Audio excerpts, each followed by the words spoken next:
আসসালামু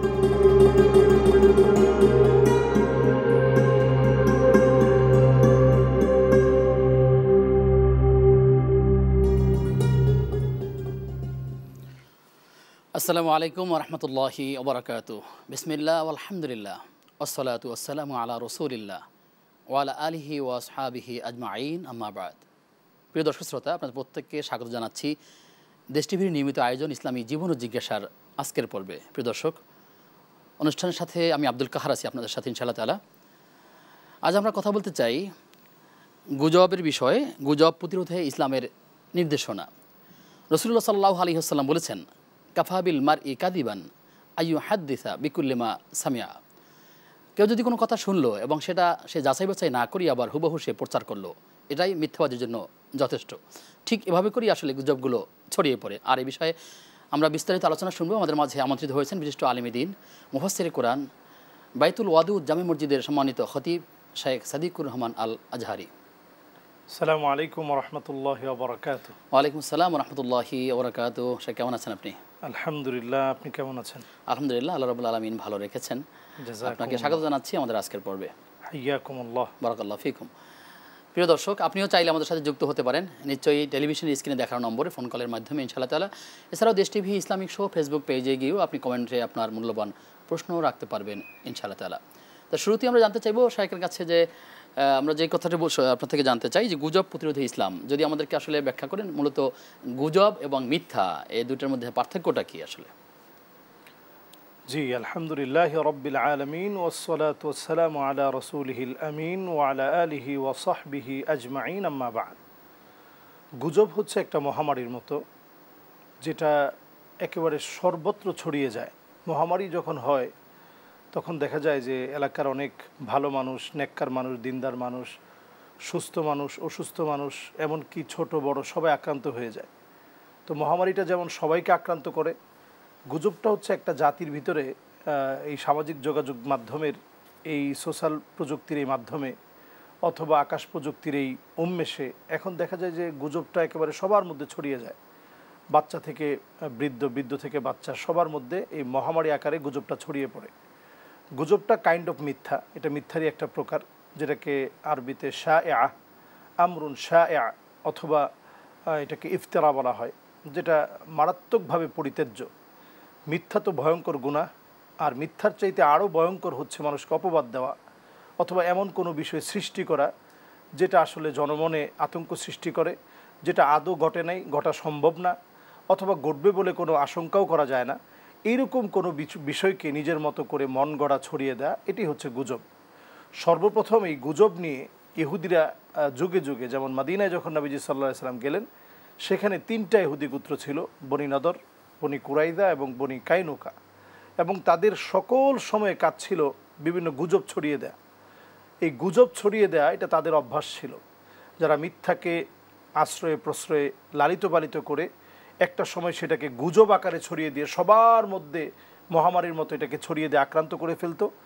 সেই অভ্যাসটা এখন আমাদের মুসলিম সমাজেও লক্ষ্য করা যায়, যে কোনো একটা বিষয় হলে আমরা সেটার কোনো যাচাই বাছাই করার দরকার নাই। ফাতাবাইয়ানু, আল্লাহ রাব্বুল আলামিন কোরআনুল কারীমে কোনো একটা সংবাদ আসার পরে সেটাকে আগে আপনি এটার বর্ণনা ভঙ্গি, কারা বর্ণনা করছে, এগুলো সব যাচাই বাছাই করে এরপরে মানুষের কথা বিশ্বাস করা উচিত। কিন্তু আমরা এটা না করে কোরআন কারীমের এই দিক নির্দেশনা না মেনেই বরং আমরা যা শুনছি তাই প্রচার করছি। ইউটিউবে একটা ভিডিও পেলাম, এটা প্রচার করে দিলাম এবং এটাকে ফলাও করে সামনে নিয়ে আসলাম। তো এর ক্ষতিকর অনেকগুলো দিক রয়েছে, যদি সেগুলো সাথে তুলে ধরেন। জি জি, যেমন এটার ক্ষতিকর দিকের মধ্যে একটা হচ্ছে এই গুজবের কারণে অনেকের মান সম্মান একেবারে নষ্ট হয়ে যায়। আপনি একটা বিষয় ইউটিউবে দেখলেন কোনো একটা ব্যক্তির নামে, সেটাকে যাচাই বাছাই করা আপনি দরকার মনে করলেন না, আপনি তার মান সম্মান নষ্ট করলেন। কিয়ামতের দিন আপনি একদিকে গুজবকারী হিসেবে যেভাবে দাঁড়াবেন, মিথ্যা রটনাকারী হিসেবে দাঁড়াবেন, তার গীবতকারী হিসেবে আপনি সেখানে আল্লাহ রাব্বুল আলামিনের কাছে জবাবদিহিতার কাঠগড়ায় দাঁড়াতে হবে। এক কথায় এটি এমন একটি অপরাধ যেটি সমাজকে ধ্বংস করে। দ্বিতীয় নাম্বার, যদি আপনারা দেখেন যে গুজবের কারণে এই সমাজে সত্য আসলে অনেক সময় চাপা পড়ে যায়। গুজবের কারণে সত্য চাপা পড়ে যায়। সত্য তার নিজস্ব শক্তিতে শক্তিশালী, আর মিথ্যা আর গুজব এটা লোকে মুখে এমনভাবে প্রচারিত হয়, অনেক সময় এটা সত্যের চাইতে শক্তিশালী হয়ে যায় আমার কাছে মনে হয়, এবং আমাদের কাছে এমনটা মনে হয় যে এটা মনে সবচাইতে শক্তিশালী। তো এই শক্তিশালী হয়ে যাওয়াটা আপনি কেমন যেন মিথ্যাকে প্রতিষ্ঠিত করার জন্য আপনি কাজ করছেন, এজন্য আপনি জালেমের কাঠগড়ায় আল্লাহর আদালতে আপনি দাঁড়াবেন। এরপরে যেটি এই গুজবের কারণে হয়ে থাকে, একটা ধরেন 1 টাকা দামের জিনিস গুজবের কারণে এটা 1000 কোটি টাকা আপনার কাছে বলে মনে হয়, এবং দেখবেন ইউটিউবে ফেসবুকে এমন অনেক তথ্যাদি প্রচার করা হয়, যেমন এক সময় কক্কা, তারপরে পিলার, এরপরে বিভিন্ন কয়েন, এই জাতীয় বিষয় থেকে শুরু হতে হতে হতে হতে স্বর্ণ গহনা মাটির মধ্যে রাখলে দ্বিগুণ হয়ে যাবে একদিন পরে, অথবা টাকশালের টাকা শূন্য হয়ে যাওয়া, একটা পর্যায়ে দেখা যায় যে আপনি 10,000 টাকা দিলে আপনি 20,000 টাকা পাবেন। এগুলো সব কিন্তু গুজব। এই রটনাগুলো লোকে লোকে মুখে মুখে কানে কানে এগুলো কিন্তু ছড়িয়ে যায় এবং একটা পর্যায়ে মানুষ প্রতারিত হয়। এজন্য নবীজি সাল্লাল্লাহু আলাইহি সাল্লাম একটি হাদিসের মধ্যে পরিষ্কার স্পষ্ট করলেন, হুসনু ইসলামিল মারই তারকুহু মা লা ইয়ানিহি, ইসলামের সৌন্দর্য হচ্ছে অনর্থক কোনো কাজ আপনি করবেন না, অনর্থক কোনো কাজের মধ্যে আপনি পড়বেন না, লোভ করা যাবে না। এই যে গুজবের পরে যে আমরা অনেক সময় বিভিন্নভাবে ঠকে যাই, এই ঠকি কেন? আমরা লোভে পড়ে যাই। যখন গুজব ছড়িয়ে যায় তখন আমরা লোভে পড়ে যাই অনেকে, যে মনে হয় এটা করলে এটি হবে। যেমন রাসেলস ভাইপার নিয়ে আমাদের দেশে একটা গুজব ছড়ে গেল যে একেবারে রাসেলস ভাইপার খুব নিজ থেকে সেই ক্ষিপ্রতার সাথেই সে আক্রমণ করে। কিন্তু আসলে গবেষণায় দেখা গিয়েছে যে রাসেলস ভাইপার এই জাতীয় সাপগুলো তারা অন্যান্য প্রজাতির সাপের চাইতে যথেষ্ট অলস হয়। তারা কিন্তু একেবারে শিকার কাছাকাছি না আসলে তারা কিন্তু আক্রমণ করে না।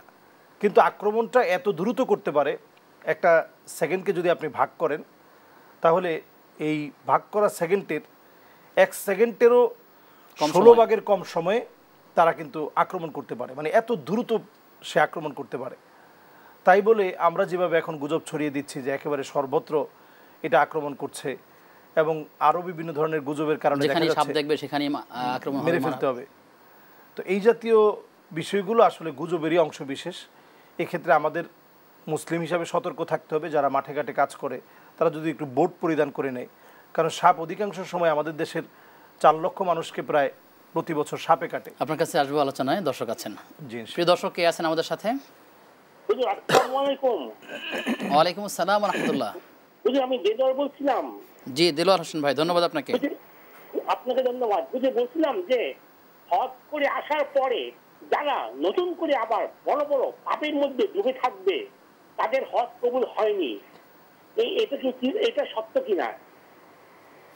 আচ্ছা, ঠিক আছে, আমরা জানবো ইনশাআল্লাহ তাআলা। আমাদের দেলোয়ার ভাই তিনি নিয়মিত দর্শক, তিনি জানতে চাচ্ছেন যে হজ থেকে আসার পর অনেক মানুষ আবার গুনাহের কাজগুলো চালিয়ে যায়, কখনো কখনো বড় বড় গুনাহগুলো করে থাকে। তো আসলে তার হজ কবুল হয়েছে কি বা হয় নাই, এরকম কোনো আলামত আছে কি, বা বোঝা যাবে কেমনে? জি, আসলে এটা আমরা সবার উদ্দেশ্যেই বলতে চাই, কারণ হাজী সাহেবরা এখন আসবে আমাদের দেশে। মান হাজ্জা ফালাম ইয়ারফুস ওয়ালাম ইয়াফসুক রাজাআ কায়াউমিন ওয়ালাদাতহু উম্মুহু আও কামা ক্বালা আলাইহিস সালাতু ওয়াসসালাম। হাদিসের ভাষ্য মতে নবীজি সাল্লাল্লাহু আলাইহি ওয়াসাল্লাম ইরশাদ করছেন, যে ব্যক্তি হজ করলো তারপরে যে ফিরে আসলো, সে এমনভাবে ফিরে আসে কেমন যেন সদ্য প্রসূত একটা শিশু বাচ্চা, মাত্র ভূমিষ্ঠ হয়েছে এমন একটা বাচ্চা যার কোনো গুনাহ নাই, এমন একেবারে ভূমিষ্ঠ হওয়া শিশু বাচ্চার মতো ফিরে আসে। সুবহানাল্লাহি ওয়া বিহামদিহি, তার এত দাম, এত মর্যাদা আল্লাহর কাছে। কিন্তু এর পরেও হজ করে আসার পরে এমন কিছু আলামত আছে যে আলামতগুলো দিয়ে আপনি বুঝবেন যে আপনার হজটা কবুল হয়েছে। এর মধ্যে প্রথম আলামত হিসেবে মুফাসসিরিনে কেরাম এবং মুহাদ্দিসিনে কেরাম উল্লেখ করেছেন মুদাওয়ামা, দাওয়াম থাকা। তার মানে আপনি আগে গুনাহের মধ্যে ছিলেন, এখন আপনার ওই যে আপনি হজ করেছেন সেখানে আপনার ইবাদত বন্দিগিতে আপনি মশগুল ছিলেন, এখনও যদি আপনি মশগুল থাকেন সেগুলো চালিয়ে রাখা। এবং আম্মাজান আয়েশা সিদ্দিকা রাদিয়াল্লাহু তাআলা আনহা, বুখারী মুসলিম হাদিস আসছে, উনি নবীজির কাছে প্রশ্ন করেছেন যে কোন আমলটা আল্লাহর কাছে খুব প্রিয়। তিনি বললেন যে আদওয়ামুহা ওয়া ইন কাল্লা, অল্প অল্প করা হয় কিন্তু ছোট ছোট আমল প্রতিনিয়ত করা হয়। এই প্রতিনিয়ত করা ছোট ছোট আমলই আপনাকে বুঝিয়ে দিবে যে আল্লাহ তাআলা আপনার আমলগুলো কবুল করছে। দ্বিতীয় নম্বরে আপনি তাওবা ইস্তেগফারের মধ্যে থাকা। এখন যদি আপনি হজ করে আসার পরে আপনি গালিগালাজে লিপ্ত হয়ে যান, আপনি যদি গীবতে, পরচর্চা অথবা মানুষকে নিয়ে আপনি ব্যস্ত থাকেন, এই আলামতগুলো আসলে একজন হাজী সাহেবের জন্য কাম্য নয়।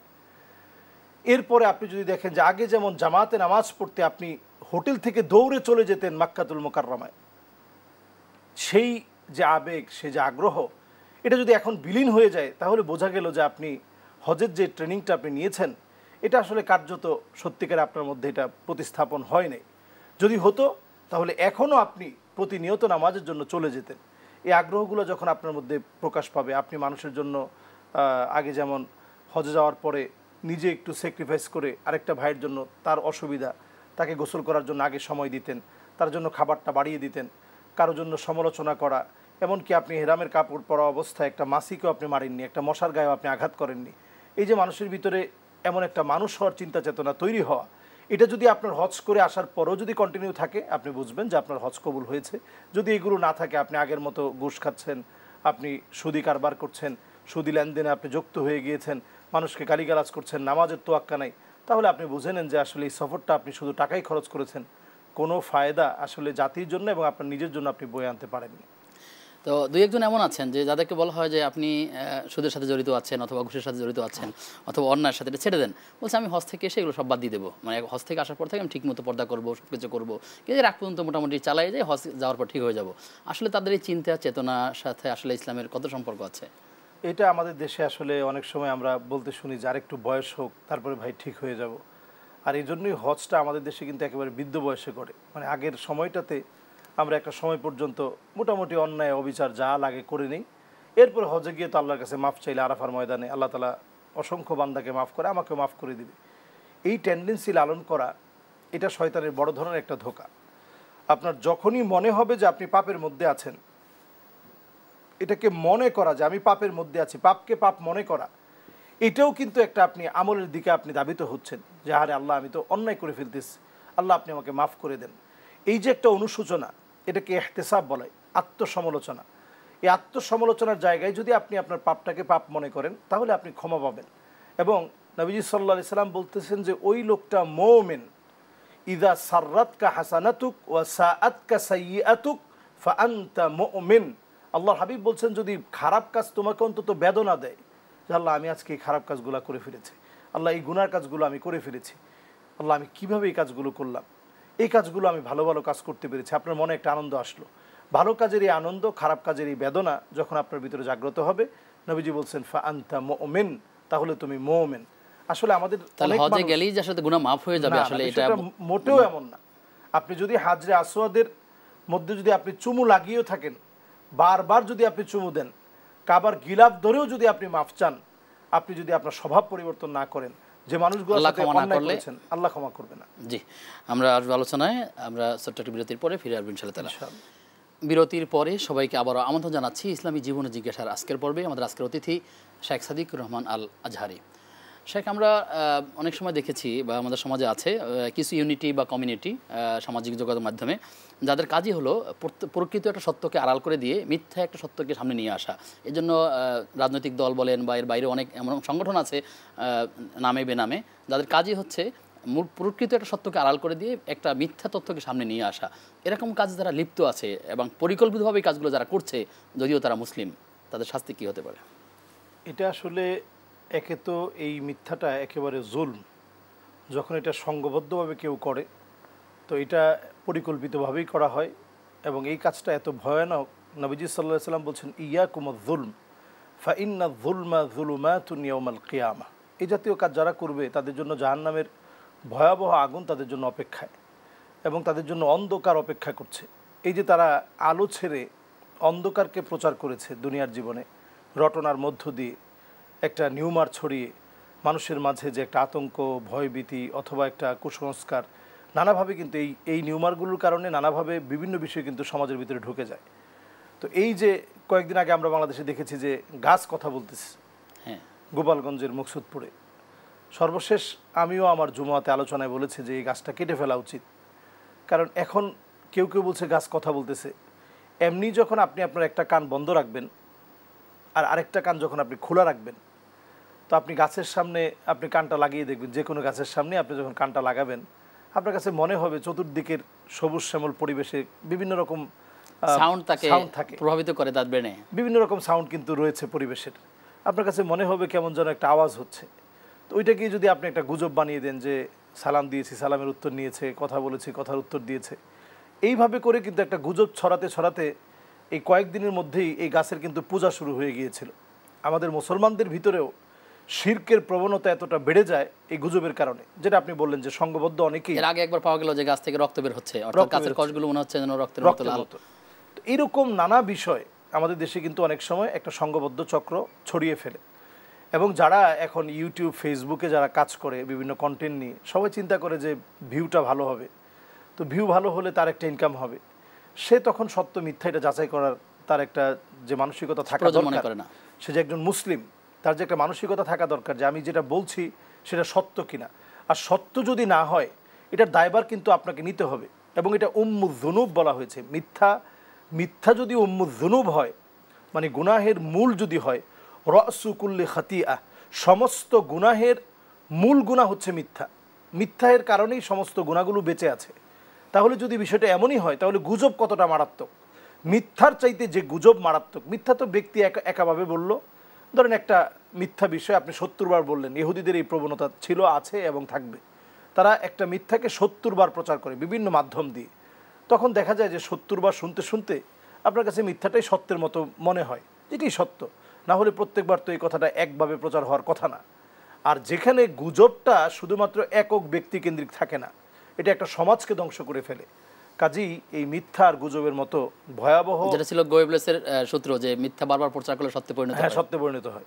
তো এটি কিন্তু পরে গুজবে পরিণত হয়। একসময় মিথ্যা থাকে একটা ব্যক্তিগত পরিসরে, এবং সেটা যখন সামাজিক পরিসরে আসে তখনই কিন্তু এটা মহামারী আকার ধারণ করে, তখন এটা গুজবে রূপান্তরিত হয়ে যায়। এজন্য আমরা সচেতন হওয়ার চেষ্টা করব। বিশেষ করে যারা দায়িত্বশীল মহলে আছে, আমাদের দেশের যারা দায়িত্বশীল মহলে আছেন, যারা বাংলাদেশের সুযোগ্য ব্যক্তিবর্গ আছেন, চিন্তাশীল ব্যক্তিরা যারা আছেন, গবেষকরা যারা আছেন, তারা প্রত্যেকেই কথা বলার ক্ষেত্রে অন্তত একটু যাচাই বাছাই করে আমরা কথাগুলো বলি, দায়িত্ব নিয়ে কথাগুলো বলি। যদি আমরা এটা না বলি তাহলে আল্লাহর আদালতে অবশ্যই কুল্লুকুম রাইন ও কুল্লুকুম মাসউলুন আন রাইয়াতিহি, দায়িত্বের ব্যাপারে যে অবহেলা আমরা করেছি এ ব্যাপারে জবাবদিহি তার কাঠগড়ায় দাঁড়াতে হবে। জি, আবার এমনটিও দেখেছি যে এই সংবাদটি 1000 লোকের কাছে মেসেজ দেবে, পৌঁছাবে, আল্লাহ তার ন্যাক আশা পূর্ণ করবে অথবা তার মনের আশা পূর্ণ করবে, এরকম একটা কথা লিখে দেওয়া হয়, যে কোনো বার্তার নিচে লিখে দেওয়া হয় যে এই সংবাদটি 1000 লোকের কাছে পৌঁছালে এইটা পাবে। এরকম কিছু আছে কি আসলে? এটা এখন আমাদের দেশে ব্যবসার আরেকটা নতুন ক্রাইটেরিয়া। এটাই বিশেষ করে ফেসবুকে আমরা এটা লক্ষ্য করি, হোয়াটসঅ্যাপ গ্রুপে আমরা লক্ষ্য করি, ইউটিউব অনেক সময় লক্ষ্য করি যে এই যে মেসেজটি, এটি এড়িয়ে গেলে আপনার বিরাট ক্ষতি হয়ে যাবে। আর যদি এটি আপনি 1000 জন মানুষের কাছে প্রচার করতে পারেন তাহলে আপনি এই একদিনের ভিতরে একটা শুভ সংবাদ পাবেন। এরকম এক্সট্রিম লেভেলের নিশ্চয়তা দিয়ে ইসলাম কোনো বিষয়ে, এরকম এক্সট্রিম লেভেলের নিশ্চয়তা দিয়ে ইসলাম কোনো কথা বলে না। কারণ আল্লাহ রাব্বুল আলামিন আপনার ব্যাপারে যেটা তাকদীর, যেটা আপনি পাবেন, যেটি আপনার ভাগ্যের যে বিষয় ভালো এবং মন্দ, এটা সব কিছু আল্লাহ তাআলা লিপিবদ্ধ করে রাখছেন বহু আগে।